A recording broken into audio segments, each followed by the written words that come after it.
عسلامة مرحبا بالناس اللي تتبع فيا الكل وافتقدتني بعد غيبة. رجعت لكم أكثر حاجة طلبتوها مني سيرتو الفترة هذية، عولتنا الزمنية اللي تقريبا متغيبة على عام، التابل التونسي لفاح كيما زيدا نسميوه راس الحانوت.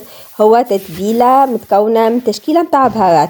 ما عليكم كي تتبعوا معايا الفيديو للآخر. وبالنسبة للمقادير تنجموا تعملوا لها كابتور في أي وقت كيما العادة، خليت لكم كل شيء بالتفصيل في صندوق الوصف. بالنسبة لي أنا حضرت كمية كبيرة، أما باش نعطيكم المقادير متاع كيلو، وهكا تنجموا تضاعفوا الكمية وتحضروا زيادة الكمية اللي تساعدكم. على كيلو تابل اللي هو الكزبرة الكورياندر نستحقوا الكيلو ثوم، معناتها نفس الكيلة متاع التابل تكون هي بيدها نفس الكيلة متاع ثوم. بالنسبة للثوم من المستحسن نشيروا الثوم متاع الموسم متاعنا، معناتها متاع السنة.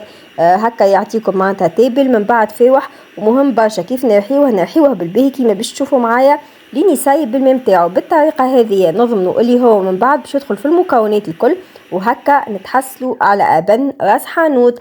دونك بعد ما رحيت الثوم شوفوا معايا بالضبط كيفاش يكون مرحي. نستعملوا سواء معناتها الاشواء ولا بالطريقه التقليديه نهرسوه بالمهرس، المهم يتهرس بالباهي. بعد ما نكمل نحضر الثوم بطبيعة الحال أنا سرعت شوية في الفيديو باش ما نطولش عليكم برشا، باش نضيف المكون الثالث. بالنسبة للمكون الثالث اللي هي الكروية، بالنسبة للكروية خديت 300 جرام، دونك على كيلو تابل كيلو ثوم و300 جرام كروية. هذا هو بالضبط الباز معناتها متاع التابل متاعنا. عندنا المكونات الثلاثة هذية، من بعد بقيت المكونات جوست باش نكهو بها.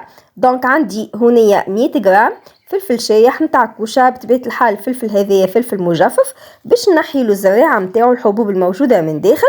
بطبيعة الحال زيدا من برا غسلته خليته يشيح، كل شيء مهم برشا لازم ننظفوه بالباهي. من بعد ما نضيف معناتها هنا الفلفل ما بقى لي كان باش نكمل نضيف بقيت المكونات اللي عندي. دونك عندي شوش الورد اللي هو معناتها ورد مجفف، خذيت 50 جرام نتاع ورد مجفف. ضفت هنا زيدا 100 جرام نتاع نعناع شايع. بالنسبه للنعناع عندكم حريه الاختيار، تنجموا تضيفوه معناتها في الاخر بالكل خاطر هو بطبيعته شايح. معاهم 50 جرام كركم كعب، عندي 50 جرام عود اللحم و50 جرام سكنجبيل. مهم برشا كل شيء هونيا راهو يكون نظيف منظفينه. معاهم عندي 50 جرام العود نتاع القرفة، وبالطبيعة شوية أوراق نتاع رند، سواء تستعملوا معناتها رند شايح. أنا الحقيقة استعملت رند فرشك بطبيعته من بعد معناتها باش يشيح لي. هونيا ما بقالي كان باش نعمل تخليطة باهية.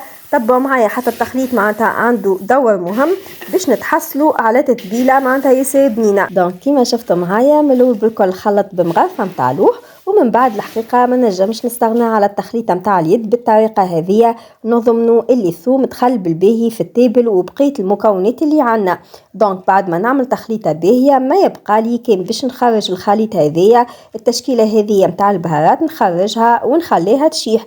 بطبيعة الحال كي نخليوها تشيح نخليوها تشيح في الشمس. بالنسبة للمدة تختلف معناتها احنا والكونتيتي متاع التابل، احنا وكونتيتي راس الحانوت اللي نحضروا فيها. ومهم برشا نغطيو التابل متاعنا بحاجة معناتها تخلي الشمس تدخل وميم طون زيدا ما يصيرش كونتاكت مع حتى حشرات.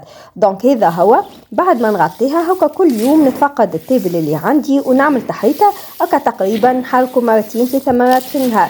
بالنسبة لي ناخذ مني 4 أيام بالضبط وشيح معايا. ومن بعد ما بقالي كان رحيته نرجع معكم النقطة. بالنسبة للنعناع كيما قلت لكم سواء معناتها تنجموا تحطوه من الأول بالكل كيما زيدا من بعد ما يشيح معاكم التابل تشيح المكونات هذه الكل بالباهي تنجموا وقتها جوست النهار الاخراني هكا تضيفوا النعناع وهكا يكون التابل حاضر باش نرحيوه. دونك ان شاء الله تكونوا استفدتوا من الفيديو كيما العاده. اذا عندكم اي استفسار خليوا لي كومنتير نتفاعل معكم كيما العاده، ونخليكم في امان الله. كان نكتب ان شاء الله نرجع لكم مع وصفه ودبره جديده.